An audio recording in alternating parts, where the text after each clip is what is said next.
Reach అవ్వడానికి ప్రయాసపడతా ఉంటారు. For example, మీకు బిఆర్ అంబేద్కర్ గారి గురించి తెలుసు. బిఆర్ అంబేద్కర్ గారు మన రాజ్యాంగ రచయిత. ఆయన దళితులకు జరుగుతున్నటువంటి దుర్మార్గాన్ని చూశాడు, ప్రాక్టికల్గా అనుభవించాడు. ఎంతోమంది అంటరానితనాన్ని చూపించి వారికి చేస్తున్నటువంటి దుర్మార్గాన్ని నిరసించాడు, అల్లాడిపోయాడు. తన జీవితంలోనే తాగే నీళ్ల దగ్గర నుంచి, కూర్చునే స్థలం దగ్గర నుంచి, ఆఫీస్లో జాబ్ చేసే ప్రదేశంలో సహా తన కులాన్ని బట్టి, తన జాతిని బట్టి తనను చాలా దారుణంగా అవమానపరచడం, కించపరచడం ఆ మహనీయుడు తట్టుకోలేకపోయాడు. సహజంగా సమాజంలో చాలామంది అలాంటి పరిస్థితి ఎదుర్కొంటున్నప్పుడు, ఇప్పుడు ఉదాహరణకి 100 మంది ఆ సమస్యను ఎదుర్కొంటున్నారు అనుకో, 101 కూడా ఏమనుకుంటాడు తెలుసా? 101 వాడు కూడా ఏమనుకుంటాడు తెలుసా?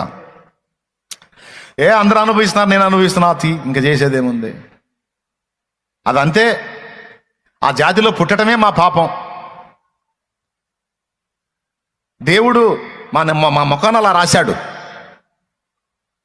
మేము అనుభవించాలి. ఇక ఈ పరిస్థితి ఎవడు మారుస్తాడు? ఈ పరిస్థితిని ఎవడు చక్కదిద్దుతాడు?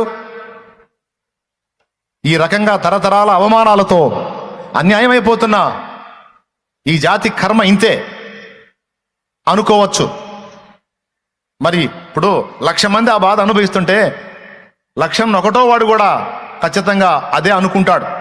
ఇంతమంది అనుభవిస్తున్నప్పుడు మనం ఒక లెక్క ఏముంది తీ అని దులిపేసుకొని వెళ్ళిపోతాడు. కానీ అంబేద్కర్ అలా రాజీ పడలా. అంబేద్కర్ మహనీయుడు అలా రాజీ పడలా. ఆయన ఏమన్నాడో తెలుసా?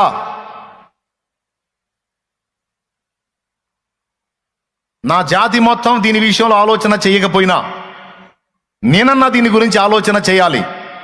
ఈ అవమానాన్ని నేను తట్టుకోలేను, ఈ అన్యాయాన్ని నేను సహించలేను.